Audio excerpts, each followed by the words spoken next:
Hello my dear students, कैसे हो आप सब बढ़िया। स्वागत है आपका अपना यूट्यूब चैनल साइंस स्कूल में। मैं राम सुंदर सिंह आपका स्वागत करता हूं।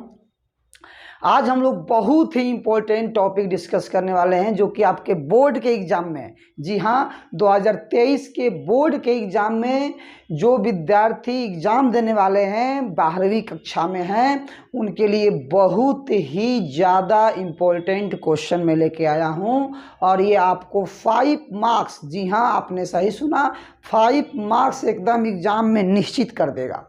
इसको शुरू से अंत तक आपको देखना है। ये डेरिवेशन बेस्ड क्वेश्चन है।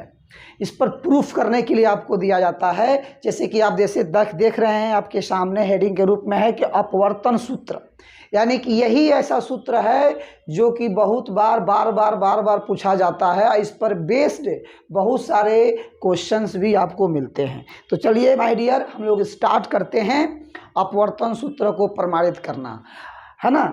एक जरूरी सूचना आपके लिए है कि हम लोग इस तरह से आपको सब्जेक्टिव क्वेश्चन जो दे रहे हैं आप सिलसिलेवार ढंग से उसको देखते रहिएगा। इसके पहले हमने ऑब्जेक्टिव क्वेश्चन का लेक्चर दिया हुआ है, क्वेश्चन बैंक पूरा, यानी क्वेश्चन बैंक का चैप्टर वाइज चैप्टर सीरीज हम चला रहे हैं। उसमें 1 2 3 4 5 6 तक आया है। उसको कृपया जाकर आप देखिए ताकि आपका पूरा ऑब्जेक्टिव क्वेश्चन का कंसेप्ट क्लियर हो सके और बहुत अच्छा आपका मार्क्स आने वाला है। उम्मीद कीजिए, विश्वास कीजिए और हमारे साथ बने रहिए। कदम से कदम मिला के चलिए, एकदम 90% से ज़्यादा मार्क्स आपका आएगा, इसमें कोई दिक्कत नहीं होगा, है ना। जैसे देखिए आपके सामने अपवर्तन सूत्र ही दिख रहा है, μ2 minus μ1 by R is equal to μ2 by V minus μ1 by U. मैं आपको बता दूं, आर यहाँ वक्रता त्रिज्या है, वी प्रतिबिंब दूरी है, यू वस्तु दूरी है, μ2 अपवर्तनांक है, वही उत्तल सतह का। उत्तल सतह के लिए दिए गए सूत्र को स्थापित करना है। अब उत्तल सतह के द्वारा हम लोग बनाएंगे, उसको प्रूफ करेंगे। तो चलिए हम लोग स्टार्ट करते हैं कैसे प्रूफ करें। सबसे पहले मैंने मान लिया है कि मान लीजिए कि एक उत्तल अपवर्तक सतह है जिसका वक्रता त्रिज्या आर है और वह दो माध्यम μ1 तथा μ2 को अलग करता है, ठीक है। इसका मतलब ये हो गया। अब आइए यहाँ से हम लोग स्टार्ट करेंगे चीज़ों को। बहुत ही इम्पोर्टेंट सेशन होने वाला है माय डियर। आप देख पा रहे हो ना कि ये एक मैं उत्तल सतह बनाया है, ऐसे फिगर का बहुत अहम रोल होता है माय डियर, इसलिए इसको ध्यान से आप देखेंगे, बहुत आराम से सीखेंगे, कोई जल्दीबाजी नहीं है, विदाउट टेंशन, है ना, रिलैक्स में एकदम। ऐसे एकदम बना दीजिए कटोरा टाइप का, ऐसे कटोरा बन गए लो। अब इसको आगे एकदम ऐसे सीधा खींच देना है, ऐसे खींच देना है। क्या बात है सर, ये डिजाइन ये पूरा सॉलिड है, ठोस है ना। इसका अपवर्तनांक है μ2। अच्छा सर, और जिस माध्यम में इसको रखा गया है उसका अपवर्तनांक है μ1, मतलब ये μ1 है। ये अपवर्त उत्तल सतह का जो मध्य बिंदु है ना, ये इसको हम लोग P बोलते हैं। बहुत बढ़िया सर। ये जो कर्व आप देख रहे हैं ना, वक्र देख रहे हैं, इसका कहीं ना कहीं केंद्र होगा। इसके केंद्र को हम कहीं ना कहीं एज्यूम कर ही लेते हैं। यस सर, यहाँ मैं मान लेता हूँ, ठीक ना, यहाँ मैं मान लेता हूँ ये केंद्र है। और इस केंद्र को मैं ज्वाइन कर दिया एक लाइन से, मतलब P पोल से मिलाते हुए मैंने इसको जोड़ दूंगा इस तरह से, बहुत खूबसूरत सा लाइन से, ऐसे। वेरी गुड सर, बहुत बढ़िया, जबरदस्त। हाँ, इसको बोलेंगे हम लोग प्रधान अक्ष। आपको पहले से पता है, इसमें कोई बड़ी बात नहीं है, पहले से आपको पता है, आप जानते हो, बहुत अच्छा विद्यार्थी हो आप सब। ये सी हो गया, ठीक है। वक्रता केंद्र, बीच में होता है फोकस। बीच में क्या होता है बाबू? फोकस। यस, बात को समझना है, लिखना कैसे है सब आपके दिमाग में आ जाएगा। PFC हो गया, PFC, P से पोल, पोल मतलब ध्रुव, C से वक्रता केंद्र, F से फोकस, ठीक है। हमने एक वस्तु को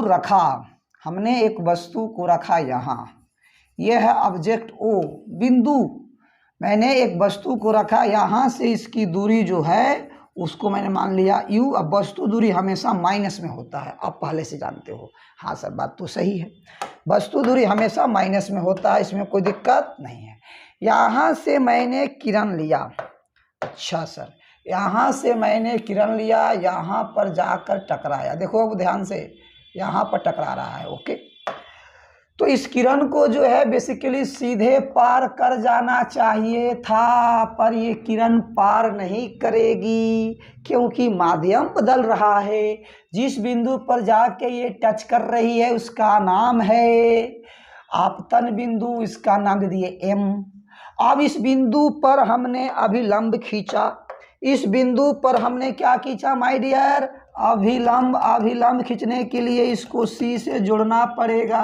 एकदम सही सोच रहे हो, मैंने इसको सी से जोड़ दिया।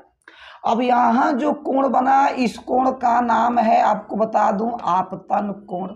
इसको नाम है बाबू आपतन कोण आई। यस सर, बहुत बढ़िया। अब ये किरण गई, अब अपवर्तन के बाद सीधे ऐसे आ गई और यहाँ आकर मिल रही है। एक किरण को हम भेज दिए थे सीधे सीधे सीधे सीधे, ये भी आके यहाँ मिल रही है। सर ये सीधे पार कर गई क्यों? क्योंकि सेंटर ऑफ कर्वेचर से पास कर रही थी ना, गुजर रही थी ना। अच्छा, ये भी बात है, डिपेंड करता है कि किरणी कहाँ से जा रही है। अच्छा सर, बहुत बढ़िया, बहुत बढ़िया सर। इसको हमने मान लिया सर अल्फा, सर इसको मान लिया सर बीटा, इसको मान लिया सर थीटा। कोई दिक्कत नहीं, हमको कोई दिक्कत नहीं है। आपको समझ में आ रहा है? आ रहा है समझ में? ठीक है, चलिए सर। ये पूरी तो अभिलंब हो गया और ये अपवर्तित किरण हो गया, तो इसके बीच के बने कोण को हम लोग क्या बोलते हैं? आर। अच्छा, अपवर्तन कोण हो गया आर, बहुत बढ़िया सर। ये फिगर कंप्लीट हो चुका है, बिल्कुल एकदम सही सोच रहे हो, फिगर कंप्लीट हो चुका है, एकदम जबरदस्त हो चुका है। मैं बता दूं आपको कि पी से सी की बीच की दूरी को हम लोग आर बोलते हैं, जो कि प्लस में लेंगे। पी से ये प्रतिबिंब दूरी है आई, ध्रुव से आई यानी प्रतिबिंब दूरी के बीच की दूरी को हम लोग प्रतिबिंब दूरी बोलते हैं, जो कि प्लस में लेंगे भी। यस सर, ये भी बात सही है। साइन कन्वेंशन के अनुसार आपतित किरण की दिशा में मापी गई दूरियां धनात्मक और उसके विपरीत दिशा में मापी गई दूरियां ऋणात्मक होती है, जानते हो ना? हाँ सर, बहुत बढ़िया। अब एक बात मैं आपको यहाँ बताना चाहता हूँ। क्या सर? तो देखो, आपको यहाँ एक त्रिभुज बन रहा है। क्या सर? देखो, एक त्रिभुज का नाम हम देते हैं कम। कम कम कहाँ है सर? अरे COM। अच्छा, ऐसे चाहे MOC या OMC जैसे नाम रखो, तो क्या पसंद है आपको? बोलो, क्या पसंद है? कम कि COM कि OCM? OCM। अच्छा, OCM। देखिए, यहाँ मैं एक बात बता रहा हूँ आपको, बहुत इंपॉर्टेंट बात। यहाँ अल्फा, बीटा, थीटा, आई तथा आर बहुत छोटा कोण है। सबसे पहली बात मैं ये बताना चाहता हूँ, बहुत छोटा कोण है। इसीलिए तो कहते हैं क्या सर कि साइन आई को आई लिख दो, साइन आर को आर लिख दो और टैन अल्फा को अल्फा लिख दो, टैन बीटा को बीटा लिख दो, टैन गामा को गामा तो नहीं है गुरुजी, अरे थीटा है ना बेटा? हाँ, तो टैन थीटा को थीटा लिख दो। सर सब अपने मन से कर रहे हो, ऐसा थोड़ी होता है। हाँ नहीं, जब बहुत छोटा होता है ना तो ऐसा ही होता है। कैसे, थोड़ा समझाइए तो। देखिए बताते हैं, मैं आपसे बोलूँगा कि बताइए साइन 0 डिग्री का मान क्या होता है? 0। देखिए यहाँ 0 तो यहाँ भी 0 है कि नहीं? अच्छा, ये लॉजिक में लगा दिए। हाँ चलिए सर, मान लेते हैं, कोई दिक्कत नहीं। फिजिक्स तो बड़ा खतरनाक मैथ लेके आता है गुरुजी, तो क्या कीजिएगा, संभलना पड़ेगा। अच्छा चलिए, ये बात तो समझ में आ गया हमको सर, कोई दिक्कत नहीं होगी। अब बहुत अच्छा, एकदम ज़बरदस्त समझ में आ रहा है। तो आगे क्या किया जाए? तो एक बात और है कि सर ये जो अल्फा है, बीटा है, गामा है, अल्फा किसके किसके बीच का कोण है? तो देखो, खुद सोचो किसके किसके बीच का कोण है। अरे ये तो आपतित किरण है ना बाबू। हाँ सर, ये आपतित किरण है। कौन किरणी है? आपतित किरण। ये कौन सा किरण है सर? अपवर्तित किरण। देखो एकदम जवाब मिल जाएगा आपको, आप टेंशन मत लो एकदम। जब राम साथ में है तो टेंशन नहीं लेना है। आइए देखो अभिलंब है सर। ये कौन सा लंब है सर? अभिलंब है। अब देखो अल्फा बीटा गामा आपको तकलीफ नहीं देने वाला है। अल्फा क्या है? तो प्रधान अक्ष और आपतित किरण के बीच बना कोण है। अच्छा। बीटा क्या है? तो अभिलंब और प्रधान अक्ष के बीच बना कोण है। अच्छा। थीटा क्या है? अपवर्तित किरण और प्रधान अक्ष के बीच बना कोण है थीटा। अच्छा, बहुत बढ़िया सर। एक त्रिभुज आप नाम बताए थे, OCM। त्रिभुज OCM, त्रिभुज OCM में देखो ध्यान से बाबू, त्रिभुज OCM में फोटो तो देखना पड़ेगा। OCM में आई बहिष्कोण है और अल्फा बीटा अंतः कोण है। तो हम लोग बचपन में पढ़े थे कि बहिष्कोण जो होता है अंतः कोणों के योग के बराबर होता है। बोलो हाँ या ना? हाँ सर। आई बराबर अल्फा प्लस बीटा, एकदम सही सोचे। एक और त्रिभुज देखो तो, कौन सा? त्रिभुज ICM। आइए नहीं समझे? ICM, ICM। अच्छा, ये मत बोल देना IMCM, काम घबराएगा। ICM, ICM में कौन बहिष्कोण है सर? अरे देखो बताते हैं बउआ, टेंशन काहे लेते हो? आई देखो सांप चल दिया है, C से चलेगा, M तक पहुंचेगा, M से चलेगा और I तक आएगा। दिखा ICM? ICM में ये जो कोणवा दिख रहा है बीटा बहिष्कोण है ना? हाँ गुरुजी, बड़ा जबरदस्त। तो बीटा बराबर थीटा प्लस आर। हाँ हाँ एकदम, जल्दी से लिखिए, जल्दी से लिखिए। त्रिभुजवा कौन था सर? तो ICM। ओहो, तो लिखेंगे, हम तो लिखेंगे क्या सर? त्रिभुज ICM में, त्रिभुज ICM में तो बीटा बराबर कोण बीटा बराबर कोण थीटा प्लस कोण आर। तो कोण आर बराबर कोण बीटा माइनस थीटा। क्या बात है, बहुत बढ़िया, जबरदस्त। अरे कमाल कर दिए सर, मजा आ गया। 2 गो समीकरण मिला ना। अब आइए, अब बताते हैं आपको। अब लगाइए स्नेल के नियमानुसार, स्नेल के नियम से। अब क्या पढ़े थे बताइए तो बाबू, पहले स्नेल के नियम से आप सब क्या पढ़े थे? कुछ समझ में आ रहा है? एकदम बहुत आसान भाषा में। तो सर हम पढ़े थे कि μ2/μ1 बराबर sine I by sine R। अच्छा, ये पढ़े थे। हाँ, तो तिरछा तिरछी गुणा कर दीजिए तो जल्दी से आ जाइए। μ2 साइन R, μ1 साइन I, ओहो I, ओहो I, ओहो I। हाँ चलिए, μ2 साइन R बराबर μ1 साइन I। अरे बात समझ में आई? हाँ सर, बिल्कुल समझ में आई। एक बात बताओ गुरुजी, आप तो बोले थे कि I और R बराबर है। हाँ, बराबर कहाँ बोले थे? छोटा है। हाँ वही छोटा है, बहुत छोटा है। तो हम साइन R को R लिख सकते हैं ना, μ2 इंटू R। इसको μ1 इंटू I लिख सकते हैं। तो आप बताइए गुरुजी, ध्यान से देखिएगा। μ2 R के बदले में क्या लिख सकते हैं? इसको लिख दें बीटा माइनस थीटा।